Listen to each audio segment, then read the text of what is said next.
بسم الله الرحمن الرحيم.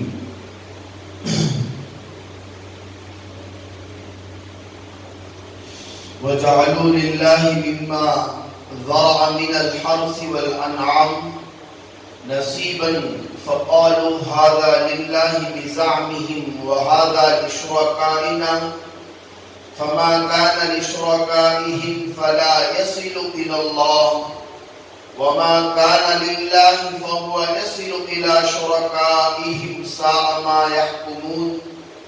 وكذلك زين لكثير من المشركين قتل أولادهم شركاؤهم ليرضوهم وليلبسوا عليهم دينهم ولو شاء الله ما فعلوه فذرهم وما يفترون. اللہ تبارک و تعالی ارشاد فرماتے ہیں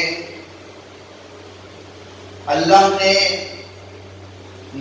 جو کچھ کھیتی اور مویشیاں پیدا کی ہیں ان میں سے ان لوگوں نے نصیبہ اللہ کے لیے ایک حصہ مقرر کرتے ہیں.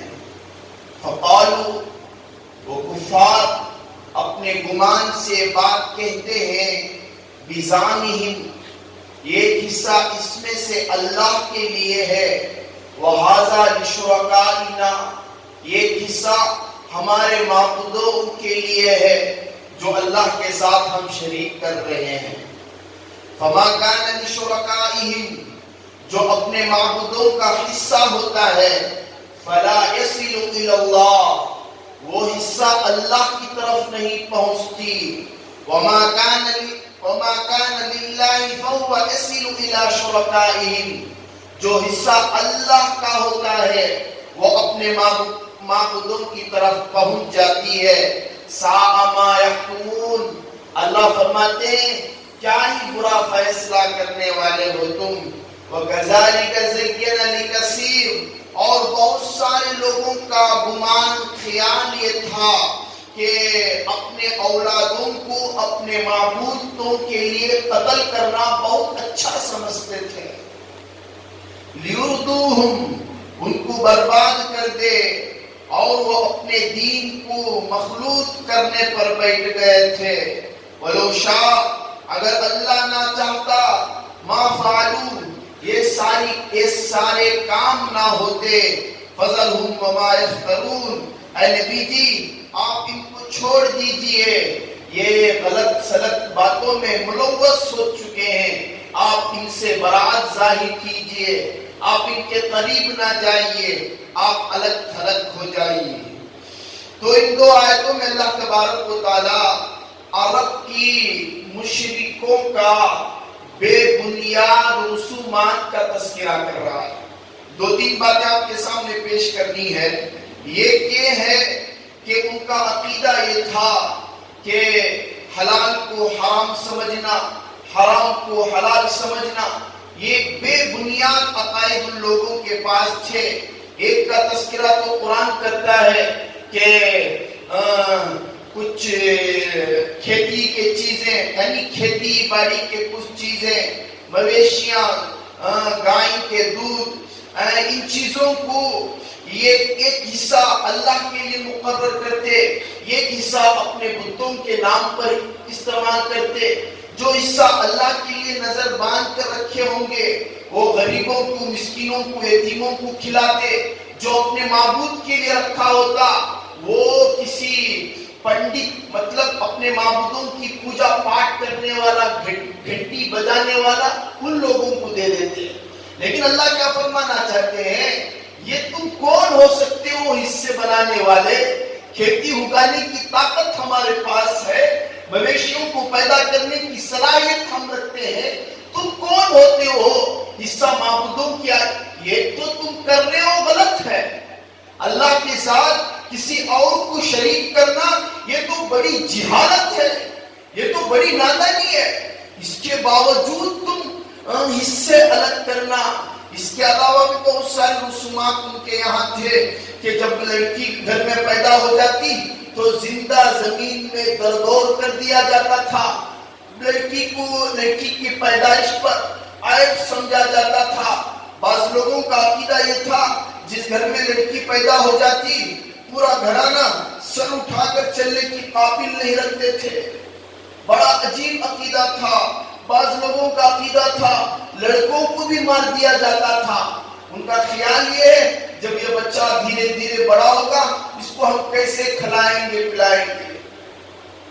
ایسے بے بنیاد عقائد ان لوگوں کے پاس تھی. تو اللہ تبارک و تعالیٰ نے ان سارے عقائدوں کا پردہ فاش کیا.